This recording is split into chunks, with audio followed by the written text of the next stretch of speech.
اعوذ باللہ من الشیطان الرجیم، بسم اللہ الرحمن الرحیم۔ السلام علیکم، میں ہوں ڈاکٹر شبیر حسین اور پروگرام ہے M Phil Urdu, university of education Lahore کے معتبر ادارے سے۔ یہ سیمسٹر دوم کا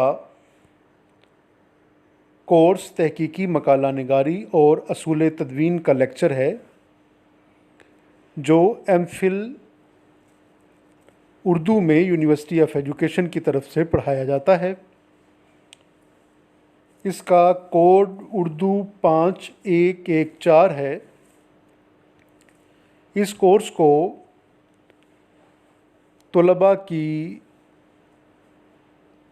تحقیقی ضرورت کو، تھیسس کو، تحقیقی مقالہ نگاری کی ضرورت کو، تدوین کی ضرورت کو پیش نظر رکھتے ہوئے مرتب کیا گیا ہے۔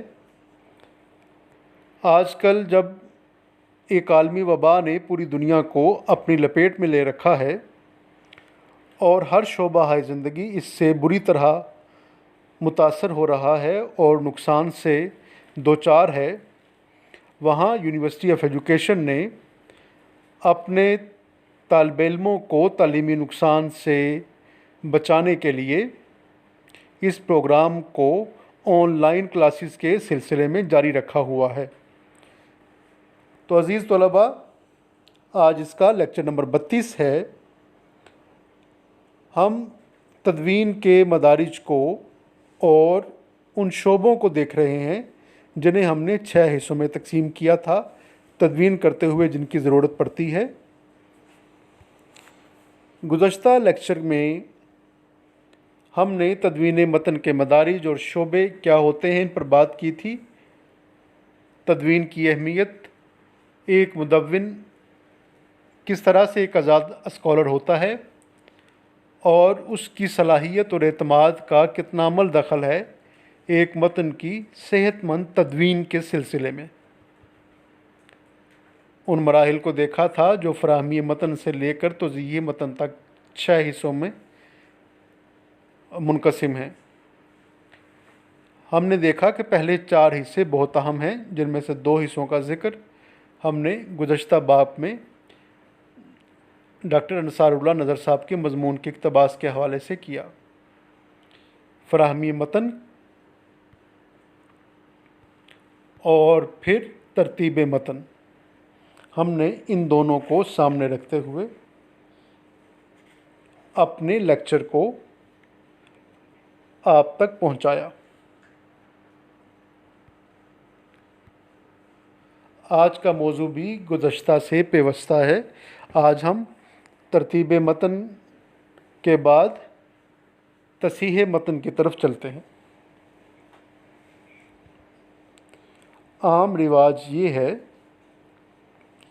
کہ اگر مختلف مخطوطات ایک متن کے مل جائیں تو ان میں سے ایک کو بنیادی تسلیم کر کے اسے من عنوان نقل کر لیتے ہیں،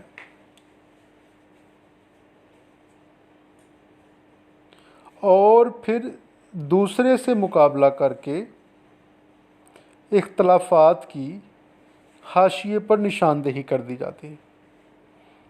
آپ کے پاس 2 نسخے ہیں، آپ نے ان میں سے ایک نسخے کو کہا یہ میرا بنیادی نسخہ ہے، چونکہ دوسرا نسخہ بھی شامل ہے تو پھر آپ نے حاشیے میں اس کا ذکر کرتے جائیں گے، اور جو اختلاف ہے کہ یہاں یہ ہے یہاں وہ ہے، لیکن میں نے اسے کیوں اولین سمجھا ہے، معتبر سمجھا ہے، تو اس کا سبب، اس کی دلیل آپ کو پورا اس کے لیے جو ہے وہ اپنا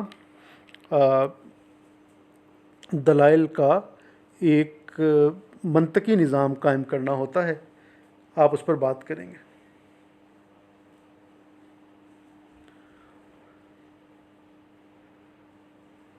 اردو میں یہ طریقہ مولوی عبدالحق صاحب نے خصوصیت سے اختیار کیا تھا، اس کے بعد ملک رام وغیرہ بھی ان کے مقلد ہوئے۔ یہ نہایت سادہ اور آسان طریقہ ہے، اور کوئی بھی شخص جو قدیم تحریروں کو پڑھ لینے کی صلاحیت پیدا کر لے اسے پڑھنا آتا ہو کہ یہ قدیم اسے کیسے قرت کرتے ہیں، اس اصول کے مطابق تدوین کا کام کر سکتا ہے۔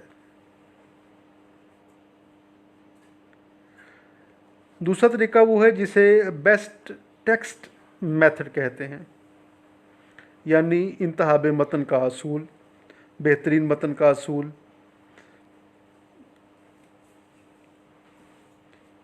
اس اصول کے تحت کسی ایک مخطوطے کو بنیاد بنانے کی بجائے جتنے بھی نسخے دریافت ہو سکیں سب کا مقابلہ اور مطالعہ کر کے اختلافی مقامات پر ان میں سے بہترین نہیں بلکہ مناسب ترین صورت کو اختیار کرنا ہوتا ہے۔ یہ ایک دوسرا طریقہ ہے، بیسٹ ٹیکسٹ میتھڈ۔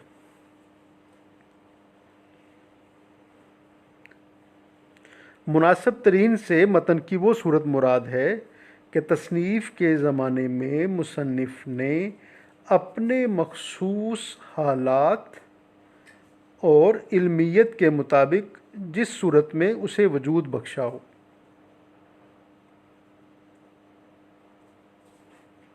یہ صحیح ہے کہ دوسرے مخطوطات کے مقابلے میں خود مصنف کی تحریر زیادہ دقیق ہوتی ہے، لیکن اس کا کلیہ نہیں بنایا جا سکتا اس بات کو۔ وجہ یہ ہے کہ خود مصنف کے لیے بھی سہو ممکن ہے۔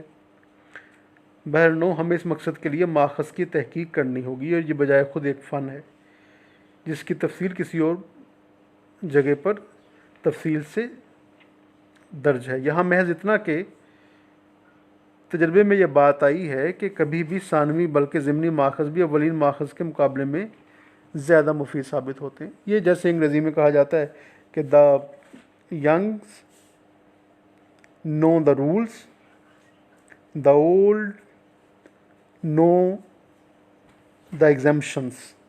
انہیں یہ پتہ ہوتا ہے کہاں ایگزمپٹ ہوتا ہے، اسے قانون کا پتہ ہوتا ہے، اسے مستثنات کا استثناء کہاں ملتا ہے، اسے اس کا علم ہوتا ہے ماہر آدمی کو۔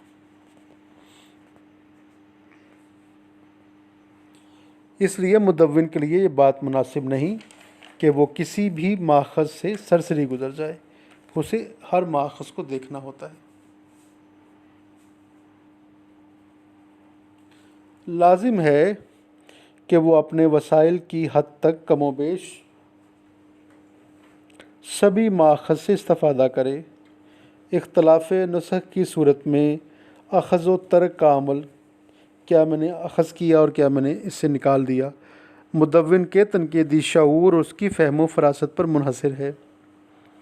اس مقصد کے لیے ضروری ہے کہ مدون مصنف کے فکر و شعور کو اس حد تک سمجھ لے کہ محض اس بصیرت کے سہارے وہ یہ فیصلہ کر سکے کہ مصنف نے کون سی صورت کو واقعی وجود بخشا تھا۔ اس مقصد کے لیے وسیع مطالعہ ناگزیر ہے۔ یہ درست ہے کہ کاملیت کا دعویٰ نہیں کیا جا سکتا، لیکن اس امر سے بھی انکار نہیں کیا جا سکتا کہ بڑی حد تک حقیقت کی دریافت کر لینا ناممکن نہیں ہے۔ دیکھیے کہ تصحیح متن کا مرحلہ اس وقت مشکل تر ہو جاتا ہے جب ایک ہی نسخہ فراہم ہو سکے۔ اب آپ کس سے تقابل کریں گے اور کس سے موازنہ کریں گے اور کیسے اندازہ لگائیں گے کہ صحیح کہاں ہوا؟ وہ دلیل جس کی میں پہلے بات کر رہا تھا کہ بہت ضروری ہو جاتی ہے، وہ منطق کہاں جائے گی؟ اس صورت میں مدون کے پاس اس کے سوا چارہ نہیں ہے کہ وہ محض اپنے علم و عرفان پر اعتماد کر کے متن کا تعین کرے۔ اس سلسلے میں مصنف کی دوسری تحریروں اور تصنیفوں کے علاوہ معاصرین کے کارناموں کا تفصیلی مطالعہ ضروری ہے۔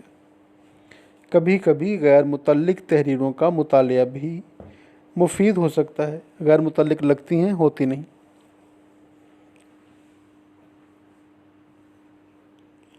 یہاں قدیم تحریروں کی قرت کے سلسلے میں پیش آنے والی بعض مشکلات کا ذکر بھی مناسب ہے۔ کبھی کبھی کاتب بدخط یا غلط نویس ہوتا ہے، اس کی تحریر میں لفظ یا تو سرے سے پڑھے ہی نہیں جاتے یا ایک